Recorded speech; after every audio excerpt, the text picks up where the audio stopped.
we need a great awakening. There's no question about it. The church is as guilty, I would argue, as some of the radicals on the other side.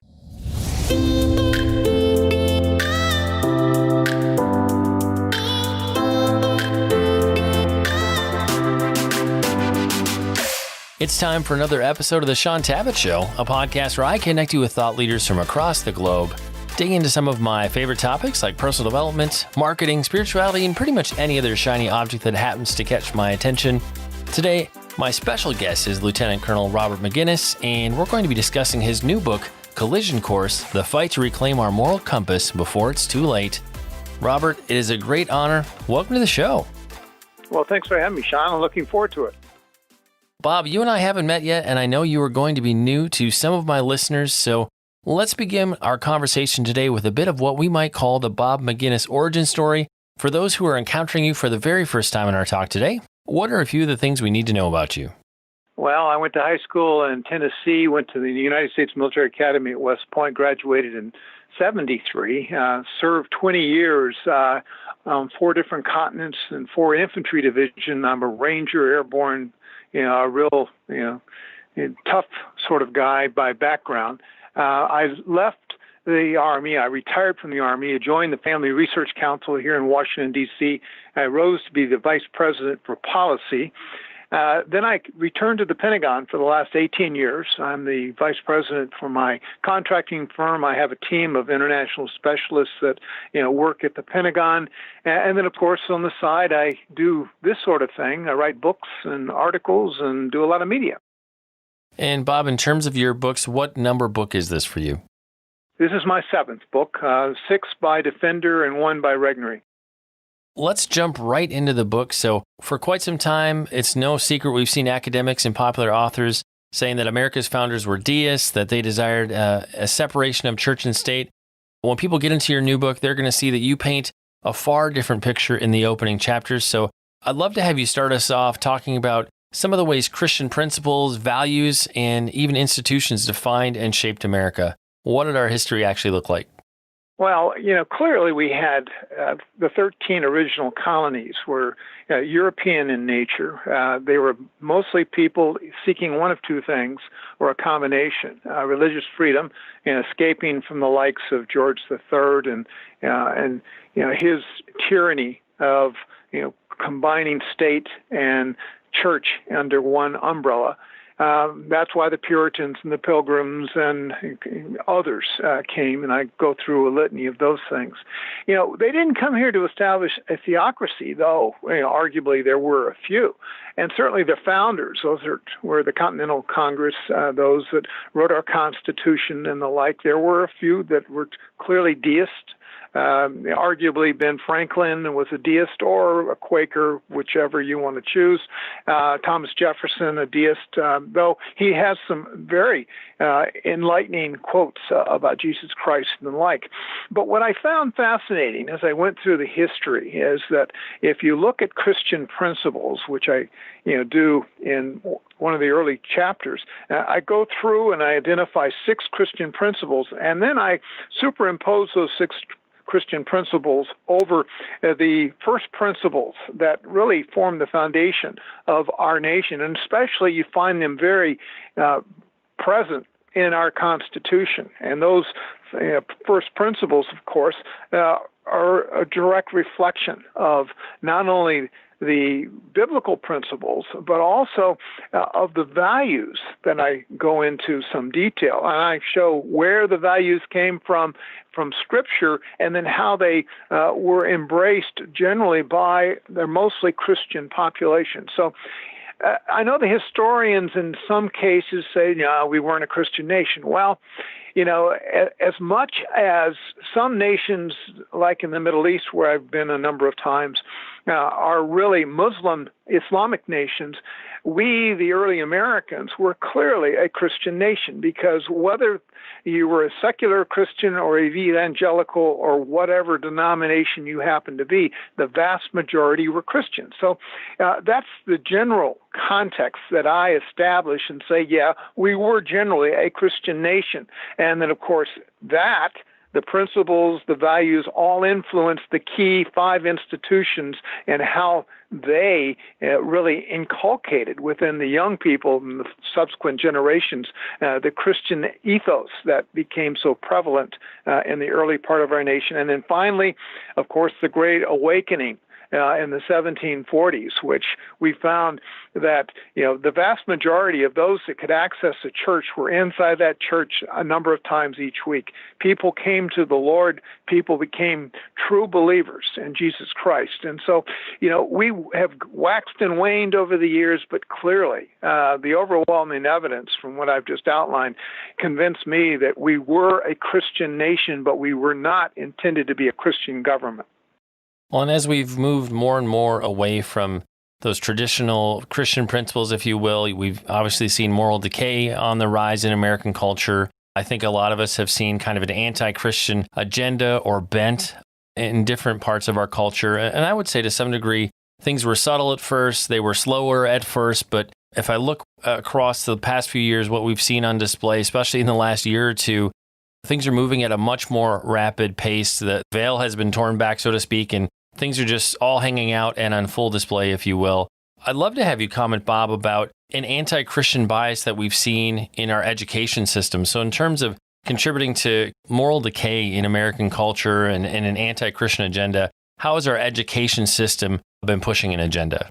Well, long ago, educators traveled to Heidelberg in Germany, and they sat at the seats of some of the most progressive people in Western Europe, and they brought back those progressive ideologies that inculcated our education system. We started off, with the Boston Latin School, with homeschooling that was predominantly, about reading from the Bible and learning the alphabet using scriptural references.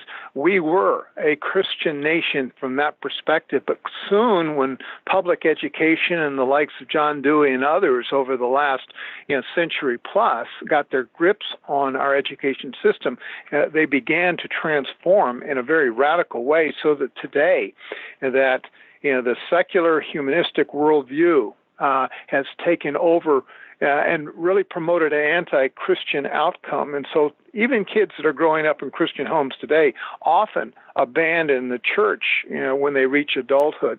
Now, what they present in our secular schools is clearly about brainwashing. Now, let me go back as far as the early part of the last century when Theodore Roosevelt, his favorite social scientist was Edward Ross. And what did Ross say about education? He says, what we're going to do is, quote, and I'm quoting here, to collect little plastic lumps of human dough from private households and shape them on the social kneading board, end quote. Basically, they're talking about brainwashing children into a belief system, into a world view. A worldview, that is rather anti-Christian. If you look at what progressives have promoted in our education system, you'll come up with 2 key concepts: relativism and humanism. Relativism basically says that there is no set of values better than any other. And so, as a Christian, and I've just moments ago talked about Christian values that are very clearly articulated in the Bible, and yet the progressives that have really co-opted the education system, have infiltrated and changing the value structure and saying basically your values aren't any better than anyone else's. And the other aspect is humanism. And of course, the idea that man can become perfect. This goes back to Hegel centuries ago, who promoted what the people that went to Heidelberg learned at the university about progressivism. And they believed that obviously you can learn to become basically perfect. Accountability, of course, to any other entity other than yourself is not important. So we see this sort of thing, and this is how Marxism seeps into our system. And of course, we know in the modern scenario with the likes of Antifa and Black Lives Matter and other groups that want to promote these radical views, they had a start, and they have fans inside academia. No wonder Our higher education establishment is off the rails in terms of humanism as well as relativism, and they don't like alternative views, certainly a biblical view. Another big contributor to the decline of our culture is the destruction of traditional Christian marriage and traditional family values. How is that a big contributor to the moral decay we see right now in America? Well, if you look at the African American family, 70% of their children are growing up without fathers, and fathers are key to a healthy outcome. Whether they vaccinate kids against crime, out of wedlock children, certainly vaccinate them from poverty, a host of things that I go into. The idea that that God didn't intend for marriage to be anything other than one woman and one man that are publicly, acknowledging their relationship before God and blessed by children. That's clearly in Genesis, and yet in the modern world, the courts and the culture has promoted a distortion of what God designed. And as a direct result, we have all sorts of blended families. I came from one myself, so I know firsthand the outcomes of those things.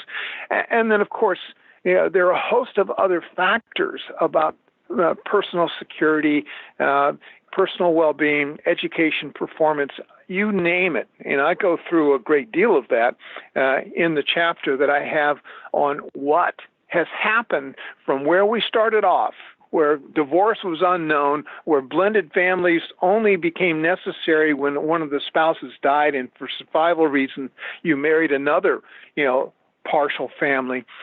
These sorts of things have been totally distorted, whereas today we have homosexual marriage, which is not in God's word. You have family combinations that soon will have something probably from the courts that says that you can marry a dog or a cat. I don't think that's too outlandish given the direction that we're going today. I think a lot of us would agree, Bob, that America is heading towards a moral tipping point. One of the things I was especially excited about in your book, and this is something I don't always see in books on this topic, is that you end up talking about what's going on in the unseen realm. We certainly don't see this talked about in mainstream media, but there's an awful lot going on in the other side of the veil, or on the other side of the veil. Would love to have you weigh in on how is some of that contributing to and a part of this current cultural chaos that we're walking through. What or who are some of the spiritual forces at work right now? Well, there are a lot of them, and I have an entire section on that. My personal background is my mother, was the personal secretary to Jeane Dixon, who was, a person who did all sorts of bizarre, demonic sorts of things. And here, living in Washington, I've had the unpleasant experience of meeting people in that dark part of the world. So I'm perfectly positioned, I would say, to call these sorts of things out. As a warrior, as a person trained in battle, I also know that psychological warfare is an incredibly important weapon system. And Satan and his army of demons understand that. We see in Ephesians 6 where, Paul tells us that we are struggling not against flesh and blood, the visible, but we're fighting against principalities, against powers, against the rulers of darkness. And he's talking about the unseen realm, the invisible things that are out there. Now, most of us, see all sorts of ugliness and evil that's before us. But, Paul's talking about something else. And you may use a proxy to do that which he's talking about. Certainly the Apostle Paul, talks about in the last hour there are going to be all sorts of antichrists. So what I do in collision course is identify those antichrists, those proxies that Satan has enlisted to his service, and he uses the tools of psychological warfare using these people in very unique ways. We read in 2 Corinthians 4 that the God of this age, Satan, in other words, has blinded the minds of unbelievers. So what does he do to unbelievers? He manipulates them through lust. through desire, craving, longing. He uses the lust of the flesh, the lust of the eyes, and the pride of life. And then for the spiritually awakened, the born-again believer, he has influence over us too. And he uses three very specific weapons to marginalize us. Because if he can control our mind, he can control our behavior. So what does he do? He marginalizes us using lies, temptations, and manipulations. And so what does that do? It pollutes our thinking with other worldviews. And of course, it imbues in us selfish desires and creates despair, doubt, fear, anger, and other emotions.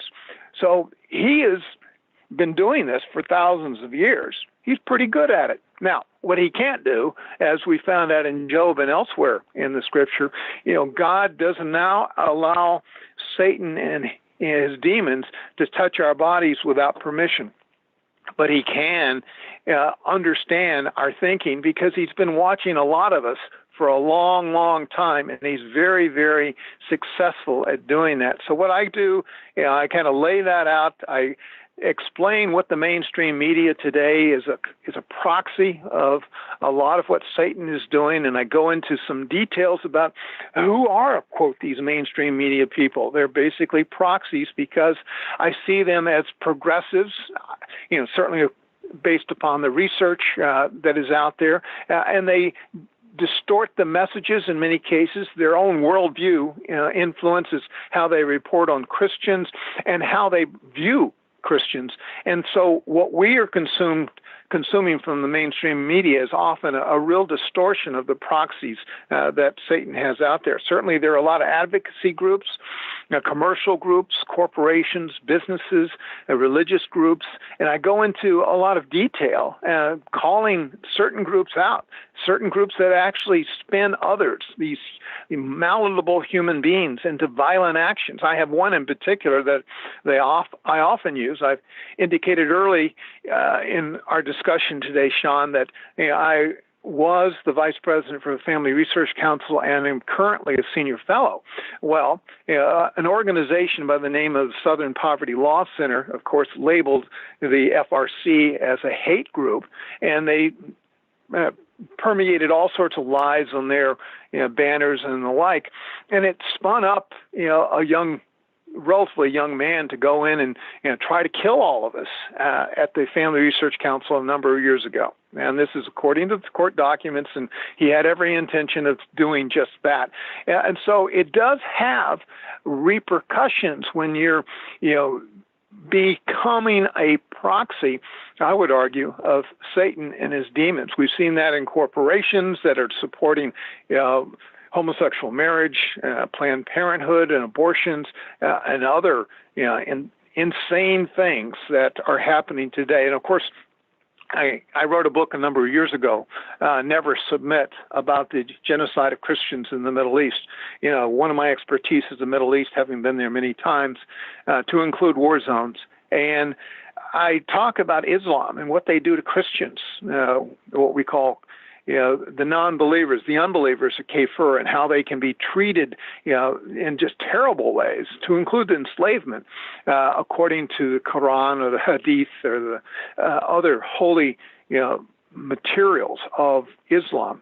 And so, yes, Islam is an antichrist organization, antichrist religion, because as we see in the scriptures, 1 John 4, if you don't acknowledge Jesus as God, you're automatically an antichrist. And certainly it's clear in the Quran and elsewhere that Christians, or Jesus Christ was not the Son of God according to them. So I go through this, as you know, in some detail, and we have to understand there are plenty of antichrists today, and they seem to be really gaining in stature and in importance around the world. If you're a vocal, patriotic Christian today, many are going to try to silence you by labeling you as a Christian nationalist. That's something we see a lot of progressives intend as a derogatory term to shut you up. And even though mainstream culture is pushing it back against Christians and Christian values, aren't we still called to be bold, be patriotic American Christians, engage in our country's political process? Why are people trying to quiet us down? Well, they don't like what we're saying. We are the conscience. We are the salt and light. in the culture.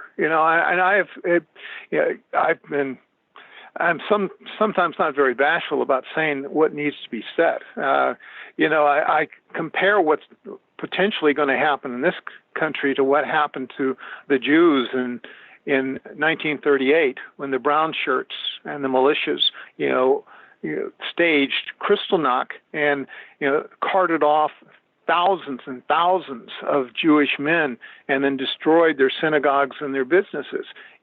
After they destroyed our statues in this country, after they destroyed our churches, as some would like to do, they will come after the Christians because we are the salt and we are the light, like it says in Matthew 5. But yet, if we are not that salt and light, then we are of little consequence. Progressives hate us. There is no question in my mind. Their religion is radically different than my faith. And as a result, we need to pay attention. Now, a Christian nationalist, I would argue that the vast majority of the founders were Christian nationalists. They were Christian in one way or another, and they were also patriotic nationalists. They were willing to sacrifice all for the future of this country. They went to war, and many of them did sacrifice all their material goods, but yet, I would argue today that we need people that love the Lord and love what this country represents, those founding principles and values that are all biblical as far as I'm concerned, that we ought to be willing to engage in the political process.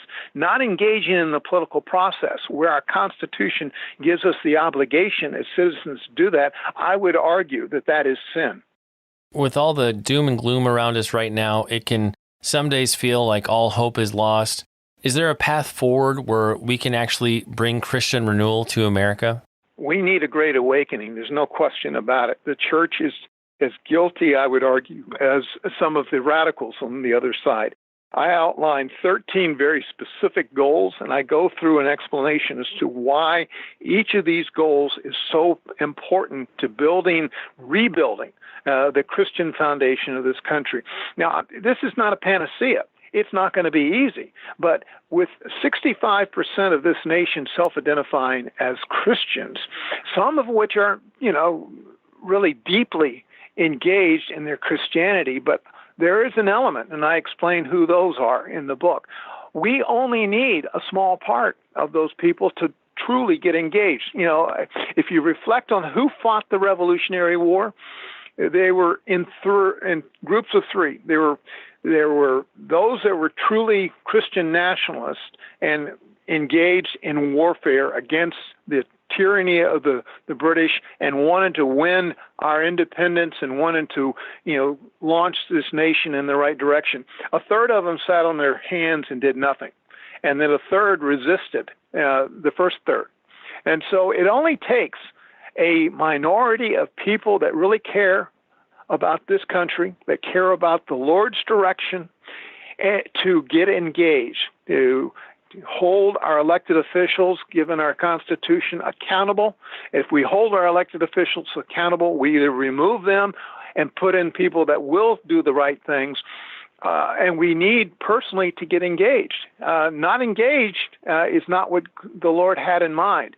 The Lord himself was a very political person if you look at what he did there at the Temple Mount.